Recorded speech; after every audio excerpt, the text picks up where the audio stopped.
Ander, ea ondo kopetu duten eta baldintzak eta eskatzen dira zen gauzak hauek diren. Ditugu, enpresa baten bi bulego ditu, A bulegoa eta B bulegoa. A bulegoan, lan itxen da bez, bi gizon eta hiru emakume. Eta B bulegoan, hiru gizon eta lau emakume. Vale? Bueno, bi persona aukeratzerakoan, galdetzen dago. Lehenengo ata, han, ea biak bulego berekoak izateko probabilitatea zein dan.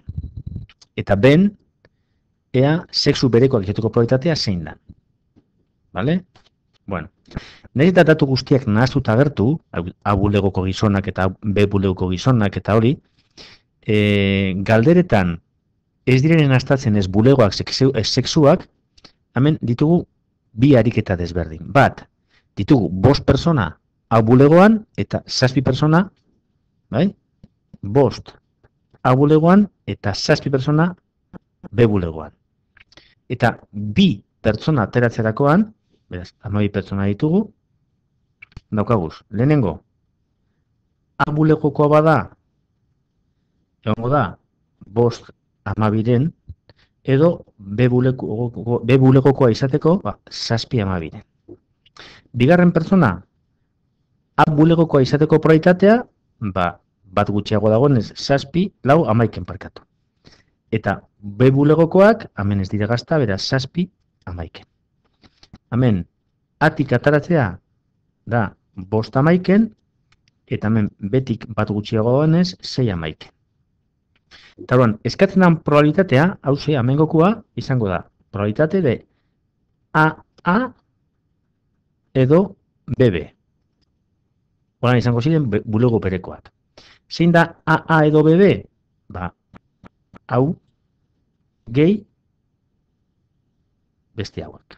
Orduan, haren kasuan, probabilitatea AA edo BB berdin da. 5 12 bider 4 11, hau da AA-ren probabilitatea, gehi 7 12 bider 6 11.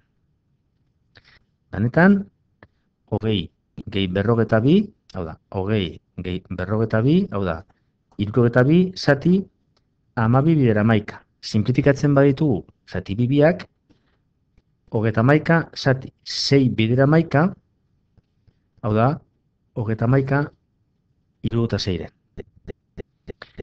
Hau da,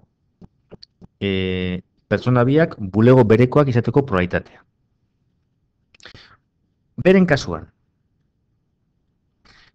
kasuan ditugu. Orain ja, ze bulegokoak diren niri berdin dit, orain ditugu 5 gizon eta 7 emakume. Lehenko kopuru bardina. Vale? Eta sexu berekoak izateko probabilitatea. Orduan, eskatzen den probabilitatea da, edo gizon-gizon, edo emakume-emakume. Zuaitza, lehen egin dugunaren antzekoa da.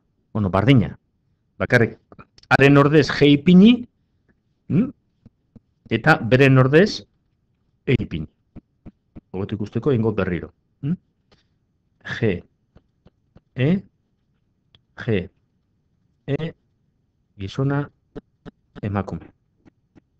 Eta hemen dauz, 5 12, 4 11, 7 11, hemen 7 12, 5 11 eta 6 11. Eta orduan, probabilitatea zein izango da? Gizon-gizon izateko probabilitatea da 5 12 bider 4 11, gehi emakume-emakume 7 12 bider 6 11. Lehengo bardinekoa, orduan, 21, 11, 76. Venga, honekin aklaratzen zaren.